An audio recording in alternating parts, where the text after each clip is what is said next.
Welcome to Crisis in Perception, where we examine the systems shaping our world. In this explainer, we're going to dive into Angela Davis's autobiography to really understand the system it critiques. So, right from the start, Davis is framing her story as something much bigger than just her own life. She's using her personal experience as a window, a lens, to look at a collective struggle and map out the huge systemic forces at play. And to do that, here's how we're going to break it down. We'll start with the system's basic architecture. Then, we'll look at the logic that actually drives it. From there, we'll see the landscape of confinement it creates and ask why it's so persistent. And finally, we'll see how it connects to other systems, way beyond its own walls. Okay, so first things first, let's really nail down and identify the system we're talking about. Davis calls it the racialized carceral state. Now, that's a mouthful, but what it really means is that this isn't just a random collection of buildings and laws. No, it's an entire integrated system of state violence. We're talking police, courts, prisons, and it's all fundamentally woven into the fabric of racial and economic control. To really get our heads around this, we're going to use a structural metaphor that she uses throughout her analysis. Think of the system as a piece of architecture. It has a design, a blueprint. It's been built to function in a very, very particular way. And this quote is a perfect illustration of how that architecture can hide what it's really doing. Davis points out that the courtroom she was tried in was designed to look all harmonious, like everyone was working together for justice. But that beautiful design was just a facade, masking an adversarial reality that was completely rigged against the poor and racially marginalized. So, if that's the architecture, what's the logic? What are the incentives that make this entire system run? This quote, wow. It gets right to the system's logic on such a human level. You see, it's not about individual choices. It's about structural coercion.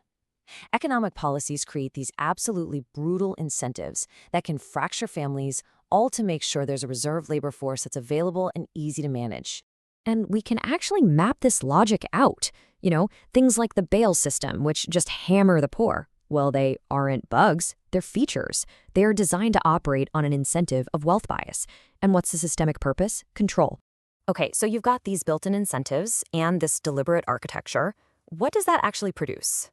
Well, it produces some very clear, measurable, and pretty devastating outcomes. When she was in the New York House of Detention, Davis looked around and noticed that at least 95% of the women there were either Black or Puerto Rican. That's not an anomaly. It's a direct outcome. The racial bias isn't a flaw in the system. It's a feature of its design. Now, one of the crucial intellectual outcomes of facing a system like this is that you have to expand your definitions. Davis argued that the term political prisoner had to evolve.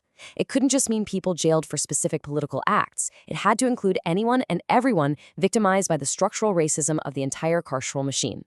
So, if the design and the outcomes are this clear, you have to ask, why have the foundations of this architecture been so incredibly durable? And Davis's work suggests that the answer isn't just in the system's mechanics, it's in how we are conditioned to see it. The system holds together because of a crisis in perception. Society is basically encouraged to see every single instance of state violence as a one-off event, an aberration, a bad apple, instead of seeing it as a predictable, logical output of the system's core design. In her 2021 preface, Davis draws this direct, unbroken line from the violence of her youth all the way to today. This timeline, it's not a list of separate tragedies. It's evidence. It's evidence of a single, continuous structure of violence that keeps going because its foundations have never been dealt with. And that brings us to our final point. This carceral architecture, it doesn't stand alone. It is connected to, and it reinforces, a much wider global structure. This exchange from inside the jail is just so powerful. It perfectly illustrates this interconnection.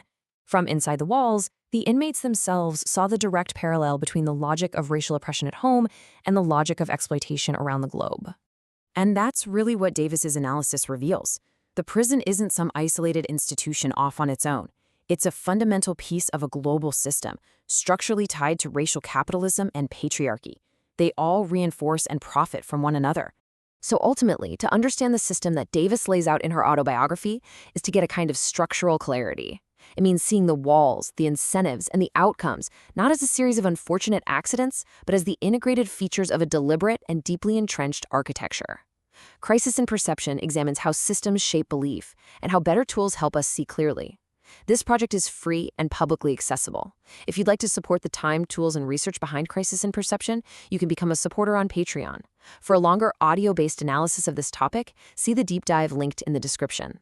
If you enjoy this kind of systems-level analysis, please like, subscribe, and comment with books or topics you'd like us to explore next.